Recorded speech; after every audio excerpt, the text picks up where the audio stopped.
Hi, welcome to a new episode of Fog of War. I'm Matt Kosminski, art director on Dawn of War 3. And I'm Tristan Brett, lead environment artist on Dawn of War 3. Cyprus Ultima is our medieval world that expresses the sort of way of life or the style of life that people in the 41st millennium experience.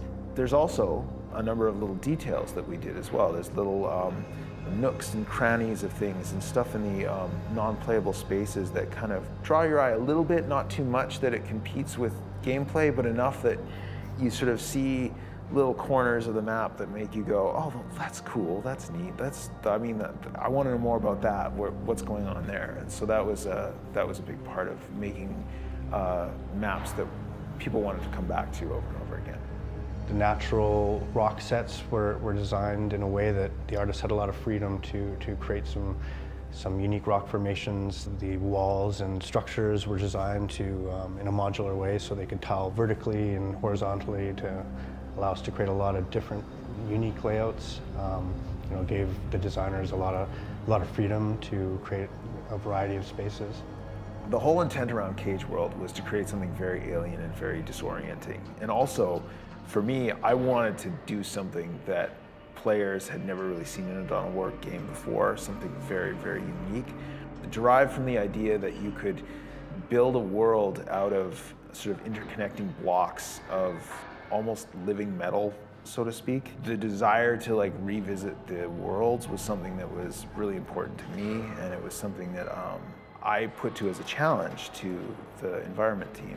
Like, how can we create these worlds so that when I look at them, they still feel very 40K, they feel like an expression of what we've seen in the paintings, what we've seen in the tabletop, what we've seen even in our previous games, but do it in a way that makes the player feel like, hey, I can come back to this place, and there's sort of something appealing about it, there's something intriguing, and then there's a touch of mystery, but that I can also, see the action, I can see the battle taking place.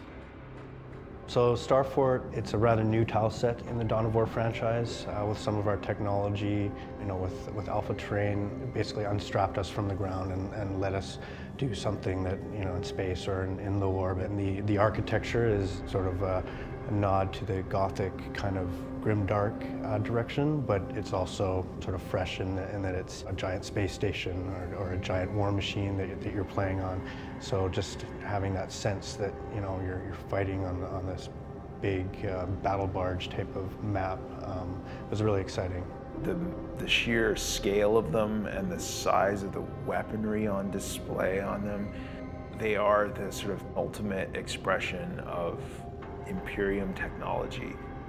From an engineering and design standpoint, how would these structures be built? How thick do the walls need to be to support a 300-foot cathedral, for example, and how all the different pieces of the Starfort need to fit together and feel mechanically convincing and feel that, yeah, this structure could actually support a whole army on it in space. We're really facilitating gameplay. So the way I look at maps a lot of time is just it's a canvas for the units and the gameplay. So the clean areas are really to help frame the units. Where there's no gameplay, that's the area where we sort of do some of our storytelling. Acheron is the most violent world that we have. There's lava spewing everywhere. There's these ever-shifting glaciers of ice that are moving across the surface, and they're perpetually collapsing into the volcanic action beneath it. But we wanted something that had an element of beauty to it. That was, when I look at it, I'm like, wow, that looks really, really cool. I don't want to go on a vacation there, but there's something neat about escaping into that world, and that was part of the challenge. And part of it was creating those color palettes that would invite you in. And that is a very iterative process. That is constantly going back saying well, right now it looks too friendly and it looks too happy. How can we make that feel a bit darker? As a player, I find myself trying to parse out the details and try to parse out what was gameplay and what was just visual noise and what was just, decoration in the maps.